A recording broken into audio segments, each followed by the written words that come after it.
Good evening, everyone.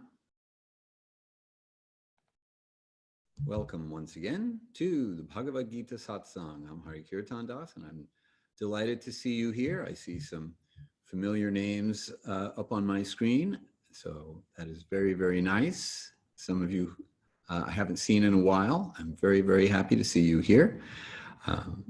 And as part of our housekeeping, if you would be kind enough to raise your hands in the little raise your hand thing, just to let me know that you can hear me. Yay. All right.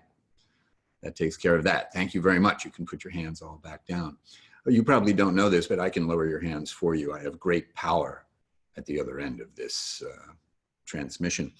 I am very happy to be here and very honored by your presence. Thank you very much for joining me. Let's continue with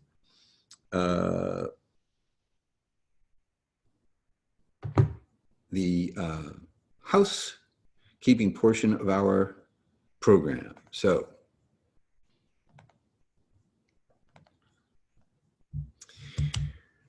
your audio settings can be adjusted. Your viewing options can also be adjusted, and hopefully no one is having any difficulty with that. If you have any technical problems ever with our online class, please let me know. Of course, I'm going to give you my email address at the end of our class. So if there's ever any technical issue, please let me know.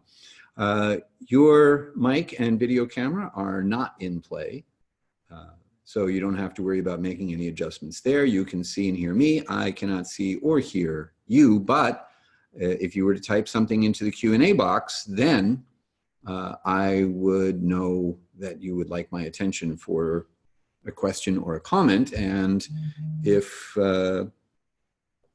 you would be kind enough, any one of you, please ask a rhetorical question or tell me how you're doing in the Q&A box, and that way I know we're going to be taken care of there. While I wait anxiously for your rhetorical questions or comments, last week we finished up Chapter 6, the Yoga of Eightfold Mysticism. We did a review of the chapter and looked at Krishna's conclusive opinion as to who is the highest yogi. We spoke on verses 46 and 47. Jess, thank you very much. Yay! I am also happy. This evening, we begin chapter 7, the yoga of knowledge and realization, jnana and vijnana. We will hear from Krishna what he thinks our odds are of achieving perfection. We will also get a complete description of reality in just a few verses. This is a remarkable component of the Bhagavad-gita and Krishna's revelation. We'll hear a little bit about creation, maintenance, and destruction. Verses 1 through 7 are what we're going to cover this evening.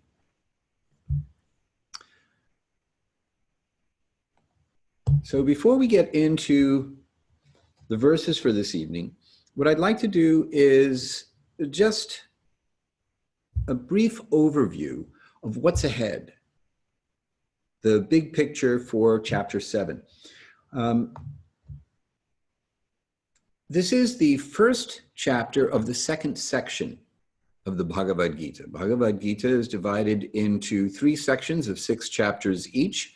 The first 6 chapters are concerned with the an overview of the whole Gita, of the whole teaching, an introduction to the big picture of the entirety of the Gita, and then Karma Yoga, transitioning into Ashtanga Yoga. The second 6 chapters are primarily now concerned with Bhakti Yoga. We will transition from Ashtanga Yoga, the Eightfold Path of yogic mysticism, to the yoga of devotional service. And then the last 6 chapters will be concerned primarily with jnana, knowledge. So we will transition from bhakti to knowledge, proper understanding of what the world is, who we are, and how to make sense of the world. And then the final chapter will be a summary of the teachings of the Gita, wrapping everything up. One of the things I find particularly interesting as we transition into this section of the Gita is how we have changed the focus. Starting in the second chapter, Krishna speaks to Arjuna about the nature of the individual self, how we are not these temporary material bodies. We're eternal spiritual beings moving from body to body in accordance with our karma, lifetime after lifetime. And if we want the cycle of repeated birth and death in the material world and our obligation to experience the reactions to our actions to stop, he gives us the formula for doing so. And as we get to the end of the sixth chapter, where we find the fifth and sixth chapter, we find a summary of the process of bringing the mind under control, controlling the life force through asana, pranayama, meditation. We find that the focus has now changed because the highest yogi is the yogi who keeps their mind fixed on Krishna, whose object of meditation is Krishna, and who is absorbed in Krishna or connected to Krishna in three ways. One who always abides in Krishna, which is connected to the idea of Brahman realization, the undifferentiated oneness of being, or the spiritual stuff of which everything is ultimately made, including us. Awareness of Krishna as the Paramatma, the supreme person within the heart, and then finally service to the personal form, that form of the supreme person that facilitates a relationship of love expressed through service. So now, as we transition into the seventh chapter, we find that the topic has changed from the individual self to Krishna. Krishna has now become the topic that is under discussion. There are 5 topics generally understood to be covered in the Bhagavad-gita. The individual self is the first, and then the supreme self. The material world, karma, and time round out the 5 topics of the Bhagavad-gita. So we'll be hearing quite a bit about the material world in this chapter, but we're going to begin with a focus on the Supreme Person. Krishna will speak about himself. We'll also get a definition of transcendental knowledge, which Krishna defines as complete knowledge of the material energy, the spiritual energy, and the source of both.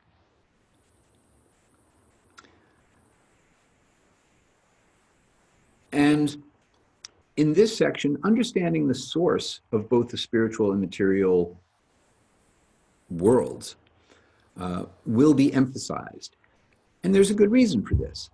If you know the cause of something, then you understand the effect.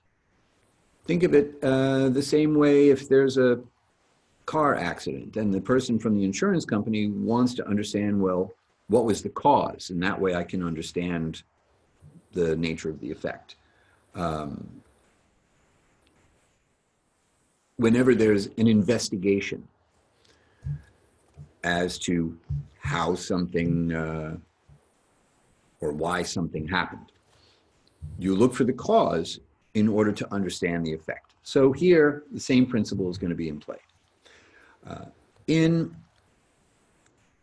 a book called the Brahma Samhita, Krishna is described as the original cause of all causes. The Sanskrit is Ishvara Parama Krishna Satchit Ananda Vigraha.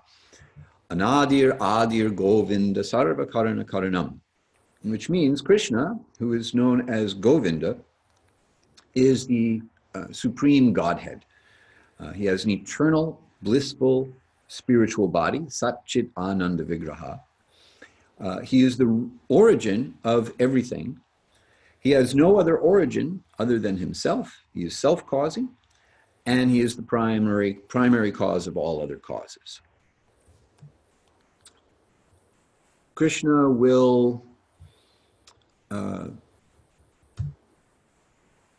pretty much say the same thing about himself in this chapter. So we will get validation directly from Krishna that what the Brahma Samhita has to say about him is in fact true.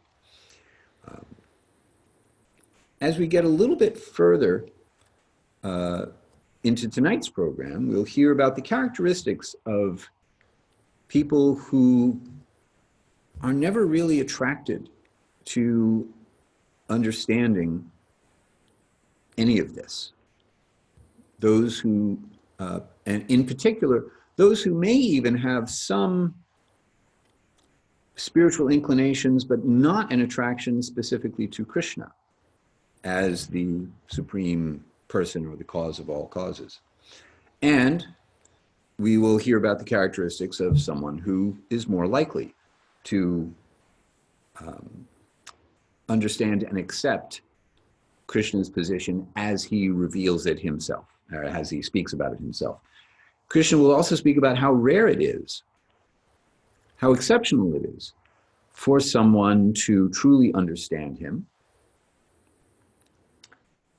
He will speak about hierarchies in varieties of forms of faith and in transcendence itself. So this is kind of a curious portion of the Gita where Krishna makes distinctions between various forms of faith and what they contain and what the different destinations are for people who follow different faith forms. And then finally, we'll hear about the Gita's version of original sin and redemption. So that's a look ahead, just to give you an idea of what we're going to be seeing in this chapter. So we will proceed with translations and commentary for verses 1 through 7. I will read just through the translations first, so we get a sense of the flow of these 7 verses. Then I will go back and work with each verse one at a time, going deeper into the implications of that verse, and we'll have a verse that we can chant together, as is our usual habit. So here we go. Translations for verses 1 through 7. Verse 1, the Supreme Lord said, "Now hear, O son of Pritha, how by practicing yoga with your mind joined to me, with me as your shelter, you can know me completely, beyond any doubt." Verse 2, I shall explain this knowledge and wisdom to you in its entirety. Knowing this, nothing further of this world shall be left for you to know. Verse 3, of many thousands among mankind, one may strive for perfection, and amongst those who attain perfection, hardly one may know me in truth. Verse 4, earth, water, fire, air, ether, the mind, the intellect, and the false ego constitute the eightfold division of my separated material energy. Verse 5, besides this inferior energy, O mighty armed one, know that I have another superior energy, which consists of the living beings who animate the world. Text 6. Thus you should understand that these two energies are the source of all beings, and that I am both the origin and the dissolution of the entire cosmos. Verse 7. There is nothing superior to me, O winner of wealth. Everything rests upon me like pearls strung on a thread. That's particularly evocative description or a way to understand Krishna's relationship with everything.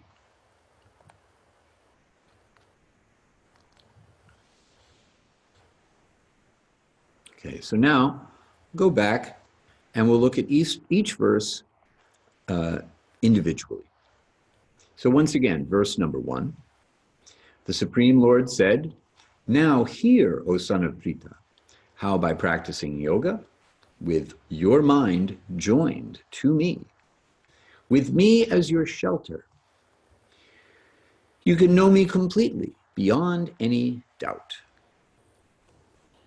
You may recall that up to this point, Arjuna has been asking doubt-based questions. He's not convinced yet. And so if you have doubts, you're in good company. Krishna is interested in dispelling all of Arjuna's doubts. And so here, Arjuna hears reassurance that if he simply hears from Krishna how this is going to work, then his doubts will in fact be dispelled. The Sanskrit word shrinu in this verse, try to hear. So as this section of the Bhagavad-gita, as this chapter of the Bhagavad-gita begins the section on bhakti yoga, we find the first element of bhakti yoga practice right at the top of this verse, hearing. So to hear is the first and foremost of the processes of bhakti yoga. The second is chanting. The first four are particularly important: hearing, chanting, remembering, and engaging in service. And we discussed those a little bit in previous episodes. So here we begin with hearing.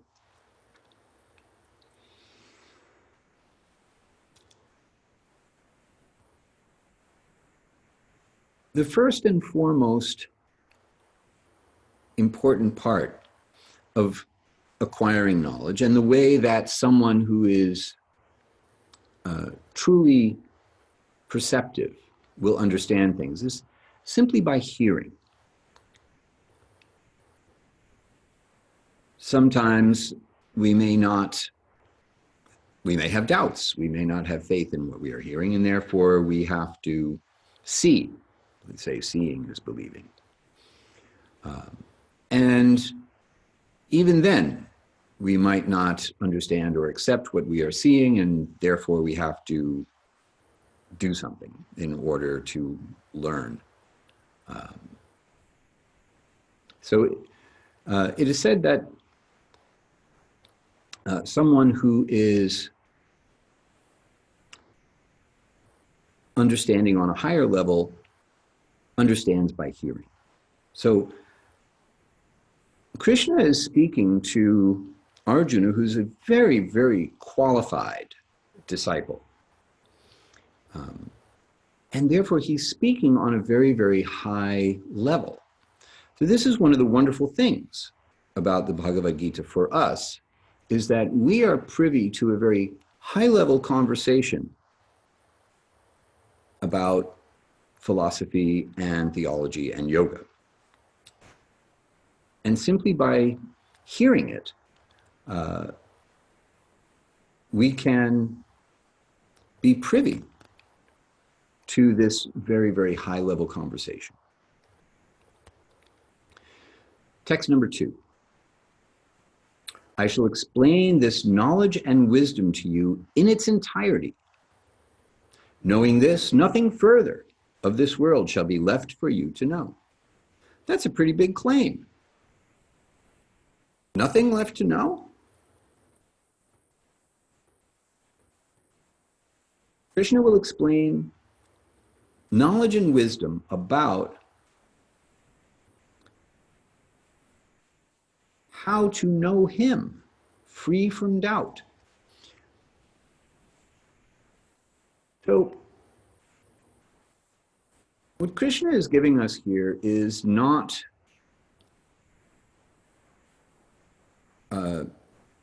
religion in the sense of worship, or certainly not blind faith. What he's promising is a system, a practical way of being in the world that allows one to know the Supreme Person completely and have no doubts about who and what it is they are understanding.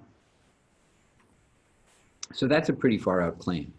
Now here is where we find the chapter title, Knowledge and Wisdom, or Knowledge and Realized Knowledge. Jnana and Vijnana are the words used in this verse. And as we move through these verses, we'll find there are a few places where words or phrases have double meanings. So in this case, knowledge indicates theoretical knowledge, book knowledge. So Krishna is going to explain the theory, but then he's also going to explain the realization. That is to say, how one makes the theoretical knowledge experiential knowledge. So it won't just be a matter of faith in something you hear, but the opportunity to confirm what you have heard and turn it into your personal experience rather than an abstract idea. These two words can also be used in the context of this verse to indicate that Krishna will be explaining everything about the material world and the spiritual world, or all that is phenomenal, how things happen in the world, and also that which is numinous, mystical.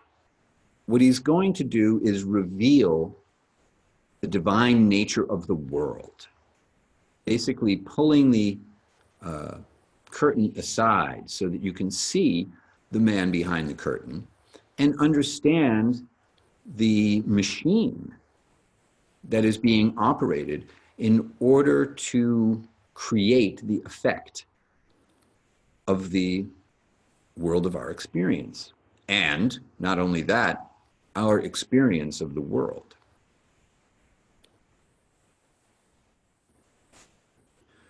Verse 3, of many thousands among mankind, one may strive for perfection.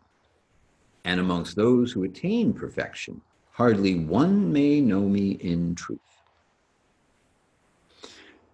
So this is a true fact that can easily be verified. There are plenty of things going on in the world, and there's probably a TV show on right now that millions of people are watching, and there's probably another TV show on right now that millions of people are watching, and so on and so on. The material world has many attractions, many concerns for people who are caught up in it or involved in it. It's very rare for a person to get excited about the idea of transcendental knowledge, that there is an alternative to life in the material world. Doesn't really occur to very many people. I had a conversation with a friend of mine, and I was speaking about the relevance of spiritual societies and institutions. And I was complaining, frankly. I know those of you who know me find that really, really hard to believe that I would complain about anything. But it does every once in a while happen. That something will get under my skin and I'll complain about it. And I was complaining about the need to connect transcendental knowledge to our lives in the material world in a more tangible way, in a more relatable way. And my friend said, well, you know, this is about solving the problem of repeated birth and death in the material world. What could be more relevant than that? Well, if you think that's a problem, then it's extremely relevant. The problem is so few people think that that's a problem. And that's a problem. Anyway, the point is that there are very few people who are interested in liberation. Now here, perfection indicates liberation from the cycle of birth and death, from the obligation to experience the reactions to actions, to simply understand the true nature of the self as an eternal spiritual being. So you might think, well, wait a minute, isn't perfection knowing the highest possible truth? And here Krishna is introducing an interesting way of thinking about perfection, or a siddhi, an attainment. For example, someone may graduate from an institute of higher learning, and that's perfect. They graduated. But what is the level of their graduation? Did they graduate high school? Did they graduate from college? Did they get an advanced degree, postgraduate degree? Did they get a doctorate? So even within the category of perfection of education, you have variations. So here also, there are variations of perfection. One may be completely liberated and yet still not understand Krishna, the Supreme Person. An interesting idea just in and of itself, that one can be liberated and yet there's more. It doesn't stop at liberation. There's more to be experienced, more to be understood. At least that's what Krishna is telling us here. And the ultimate object of knowledge is Krishna himself, according to Krishna. And yet, even at the state of liberation, one may not fully understand this person who is speaking the Gita. There is a phrase, Atma Rama, that is to say, one who experiences the bliss of self-realization. And those who experience the bliss of self-realization are still attracted to the activities, the beauty, the relationships of the Supreme Person. And in a way, that proves the transcendental nature of Krishna and his relationships and activities. Because if someone who's liberated is attracted to Krishna and Krishna's activities, then they can't possibly be material, because such a person is no longer attracted to life in the material world and material engagements and relationships. By definition, a person who is experiencing the bliss of self-realization is a person who is no longer wrapped up in the material world. Therefore, the activities of Krishna must not be taking place on the material platform. And earlier in the Gita, we heard this from Krishna himself. One who understands the transcendental nature of his appearance and activities does not take their birth in the material world, but attains his abode, attains liberation simply by understanding the nature, the transcendental nature of Krishna.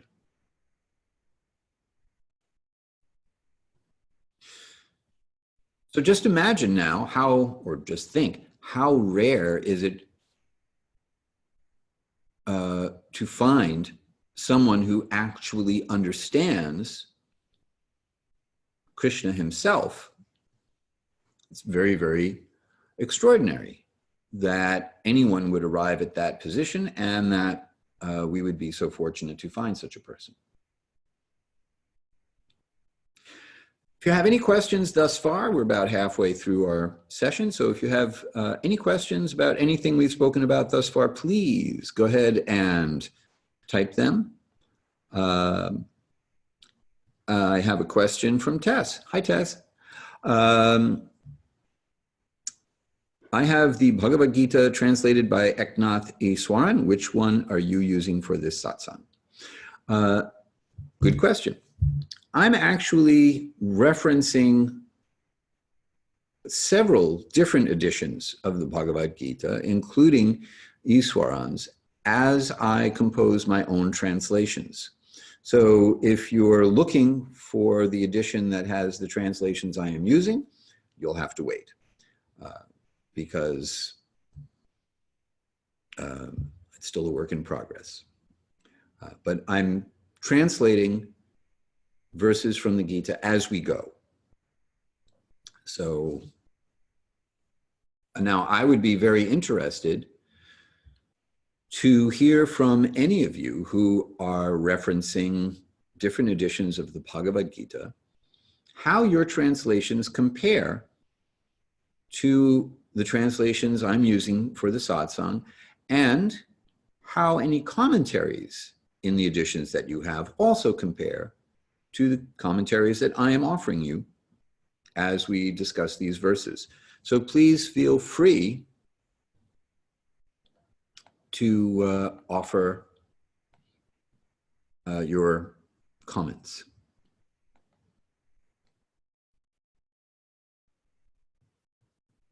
Okay. Thank you. All right. Give me just a moment here while I make a little adjustment on the screen just to make sure that I can see your questions as you type them in. All right, here we go. The next verse, verse 4.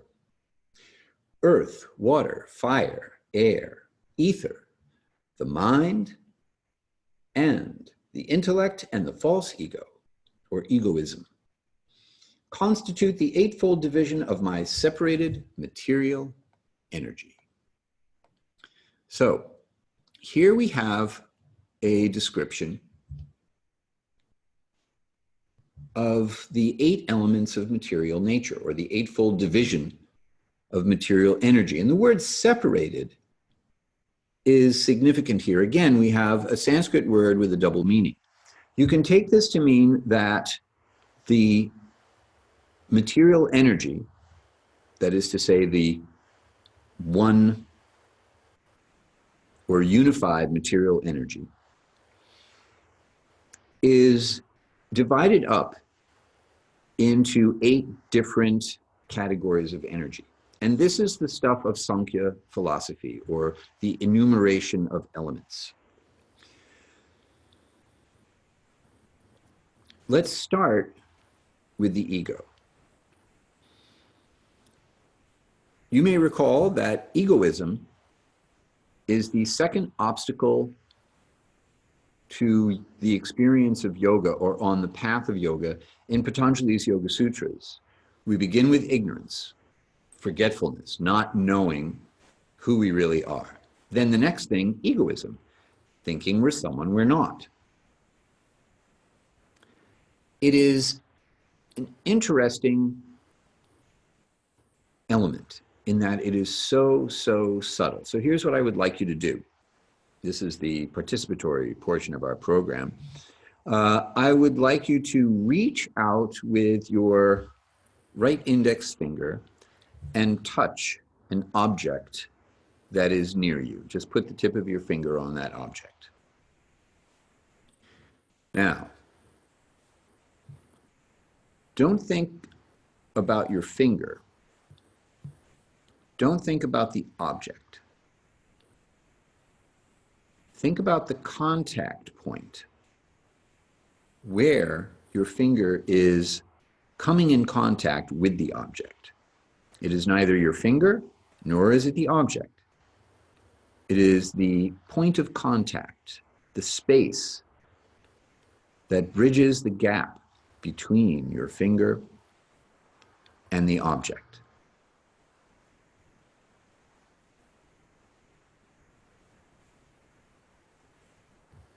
That's how you can think of the false ego, which is one of the reasons why it's so difficult to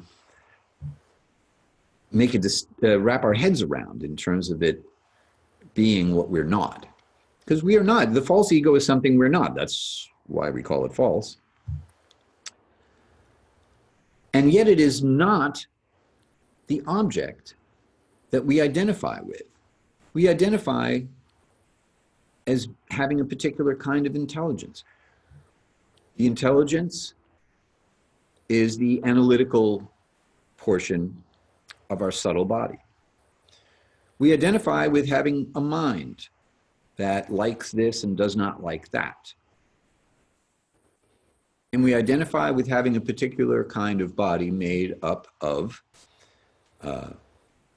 space, air, gases, fire, radiant energy, water, liquids, and earth, solids.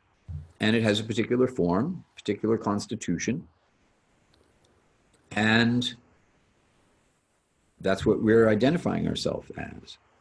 But none of those things are the false ego. The false ego is a very, very subtle conception of how it is that we are these other things. Specifically, in the last chapter, the word ahankara, consisting of aham, I, kara, the doer, indicates the misconception that we're making things happen. We're the ones who are doing stuff. When the three qualities of material nature that are the fundamental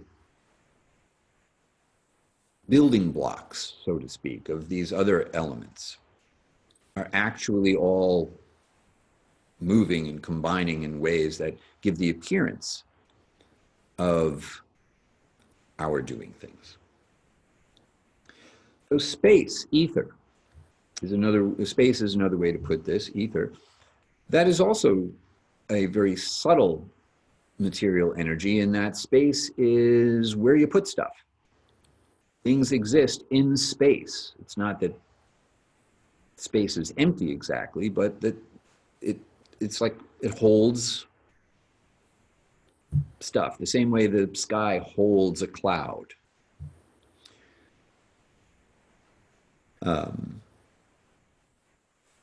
Now, modern science limits itself to understanding these 5 categories of physical stuff: space, air, fire, water, and solids. So with space or ether, you also get a phenomenon and a sensory experience. So with space, the phenomenon is sound, and the sensation is the sensation of hearing. And then you have an organ of hearing.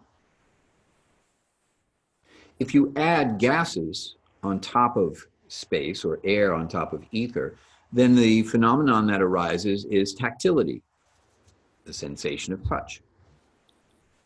And your skin is the vehicle through which that happens.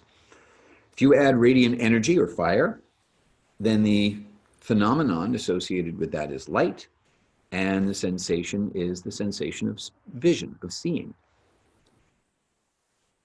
Add liquids or water, the phenomenon now is flavor, and the sensation is taste. Add solids on top of that, and the phenomenon that arises is odor, and the sensation associated with that is obviously smell. Well, there you have it. The arena of hard science is basically these 5 elements and their associated phenomena. And that's the order in which we understand creation to occur, from the most subtle thing to the least subtle thing. So mind, intelligence, and ego are not included as a hard science, much to the chagrin of psychologists, unless, of course, you ascribe biological causes to psychological effects. Yoga, of course, does not accept this idea. It accepts just the opposite, that everything that exists is a product of matter and spirit, but it is spirit that is the basic field of creation, and matter is created by spirit. Matter is derivative of consciousness. In this case, Max Planck and the Bhagavad-gita agree. So the material world is a transformation or manifestation of spiritual energy. And here's the other thing about separated. I'm recording this. And later, someone may be listening to the recording. In fact, it may be later right now, and you're the one who's listening, but I'm doing something else. This recording, this image or this audio, this is my energy, but it's separated from me. Similarly, the material energy is separated from Krishna in that it is, let's call it external rather than internal. Here's the next verse, verse 5. Besides this inferior energy, O mighty armed one, know that I have another superior energy, which consists of the living beings who animate the world. That's us. We are considered a superior energy to matter, simply by virtue of we are conscious beings, and matter is derivative of consciousness, therefore matter is dependent on consciousness. And we are the ones who are animating the world in the sense that it's here for us. If our false egos were not engaged in misidentification of the self as matter, then there'd be no reason for the material world to exist. Another way to think about this is the living beings are trying to enjoy the material world or exploit the resources of material nature is another way to translate that particular passage. So here we have these two energies, a spiritual energy, you and I, and a material energy, this material body and all the stuff of the material world. The next verse, verse 6, thus you should understand that these two energies are the source of all beings, and that I am both the origin and the dissolution of the entire cosmos. So, for a person to appear in the material world, there has to be spirit, the person, and matter, the container. And those things combine to make the manifest presence of a living entity, or for that matter, all living entities, and the non-conscious objects of the material world. And Krishna is putting himself in a separate category, namely the energetic source, or the source of all energies. And it is understood that there is no limit to these energies, and the amount of energy continually increases.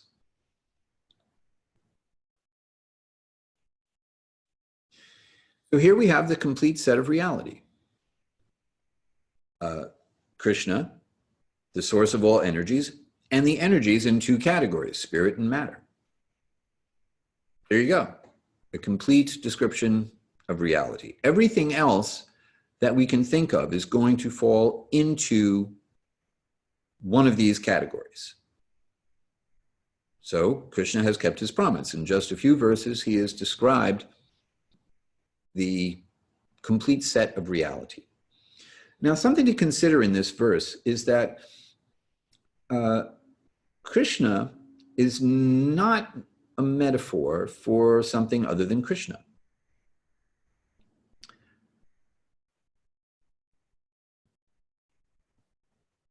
Here's why. Oftentimes we hear the idea that Krishna is representative of something beyond Krishna.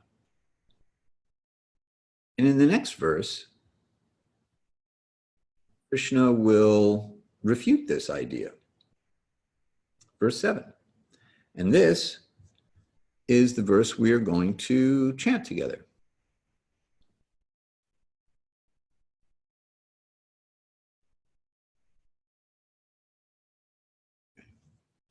If you're new to the satsang, we'll chant one line at a time.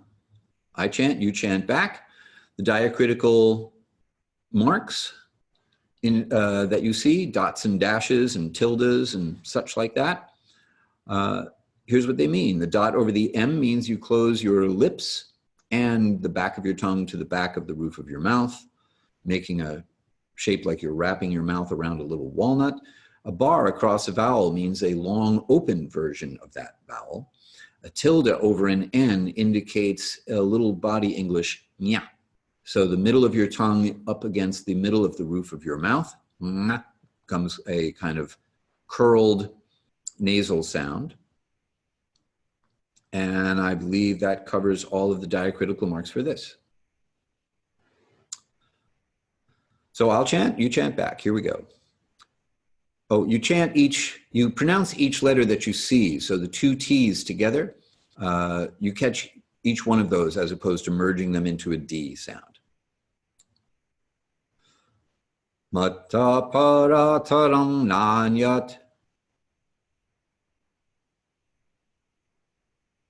kinchid asti dhananjaya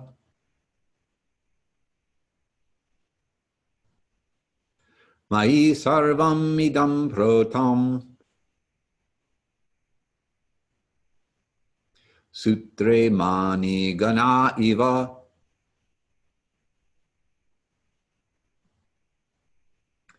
I forgot to mention that C's in transliterated Sanskrit always have a CH sound. If you want a K, you get if you want a K sound, you get a K. If you want an S sound, you get an S. So the C is always a CH sound. Translation, once again, there is nothing superior to me, O winner of wealth. Everything rests upon me like pearls strung on a thread. So it doesn't really make sense that Krishna would be speaking about something other than himself when he says, me, I, first person. It would be a matter of conjecture or speculation to say that Krishna himself is a symbol of something or is channeling something beyond himself. It just wouldn't be logical for Krishna to say there's nothing greater than me, no truth higher than me, and mean something other than there is no truth higher than me, Krishna. So here's the other way that it makes more sense that the personal form of the Supreme Person would be the one from whom all these energies come. Sometimes it's said that Brahman, the absolute oneness, is actually what is speaking through Krishna. Well, the absolute oneness has no one to speak to because there's no other. There's no duality, therefore there is no possibility of an other. Brahman is. That's really all you can say about Brahman, is that Brahman is. Brahman doesn't do anything. There is no name, no form, no activities, no relationships. There's no one to have a relationship with, including us. So the idea that Brahman would assume a personal form in order to communicate with people that don't exist, in order to help them understand that they don't exist, just doesn't make any sense to me, at least. If it makes sense to you, please explain it to me in the Q&A box or send me an email. Because to me, that just doesn't make any sense. The arithmetic doesn't add up. So Brahman is not superior to Krishna. And previously, Krishna spoke of sacrifice for Vishnu, the Jagya Purush, the receiver of all sacrifices, must be performed. Otherwise, all action is binding. So if there is no truth higher than Krishna, then either Krishna is Vishnu, they are identical, or there's something about Krishna in terms of his particular unique characteristics that is also higher than his appearance in the form of Vishnu. In any event, if we are to take this verse literally, then we have to accept Krishna at his word, that there is nothing superior to him, that he is in fact the highest truth, and that everything else is resting on him. Now, in the first verse that we covered this evening, he spoke about taking refuge in him, taking shelter in him, and that this was part of how one can know Krishna completely beyond any doubt. So if we, in our meditation practice, think of ourselves as resting on Krishna like a pearl on a thread, this is a way for us to join our mind to Krishna.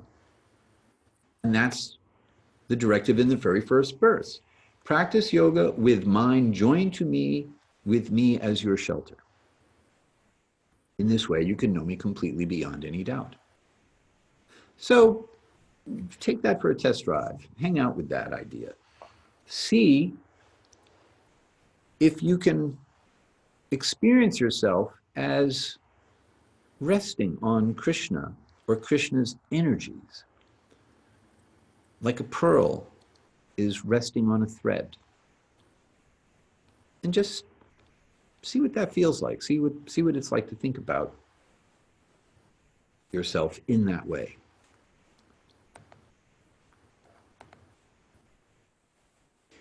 And of course, if you have any questions for me about this or any comments about any of these ideas, these propositions, then now's your chance. Tonight's program, I have a few extra things for you this evening. So as we wrap up, don't go away. We have spoken about the yoga of knowledge and realization. We have heard a complete description of reality from Krishna. Krishna has spoken about how he is the origin and dissolution of the entire cosmos, and he maintains everyone and everything as pearls resting on a thread, verses 1 through 7. All right, if you have any questions after the fact, then please send them to me at Hari-kirtana at Hari-kirtana.com. And let's see. I'm going to share something else with you.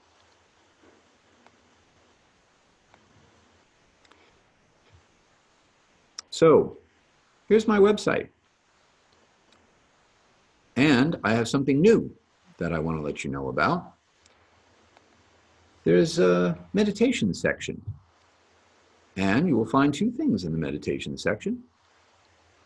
Audio files that you can download. These are guided meditations with original music and my narration of them. A 5-minute quick trip, a journey to yourself, a 7-minute restorative meditation, and a 21-minute restorative meditation. You can also get all three as a set. But wait, there's more. I have also put together 3 of my meditation scripts. So these are the Yoga Nidra scripts that I use in my classes. So if you're a yoga teacher and you are interested in integrating guided meditation into your classes or workshops, these are scripts that I use for my Cosmic Flow class, which is a combination of asana and meditation, and also for my Yoga Nidra workshop. So I have 3 scripts, and you can also get the complete set of 3 at a considerable savings from purchasing them individually. So you are the first to know, because I just did this today.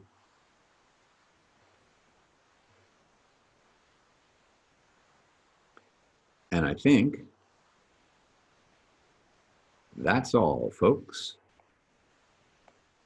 Next week, we will continue with the yoga of knowledge and realization. And we're going to move into a very poetic section of the Bhagavad-gita, where Krishna describes how to experience the presence of divinity within the material world. This will be verses 8 through 12.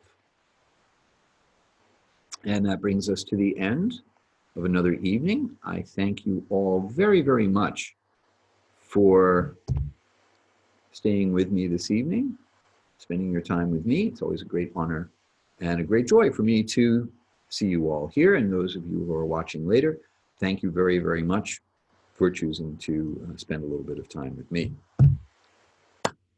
Pending any last second questions, I'm going to go ahead and sign off. All right, thank you very much. I hope you have a wonderful rest of your evening.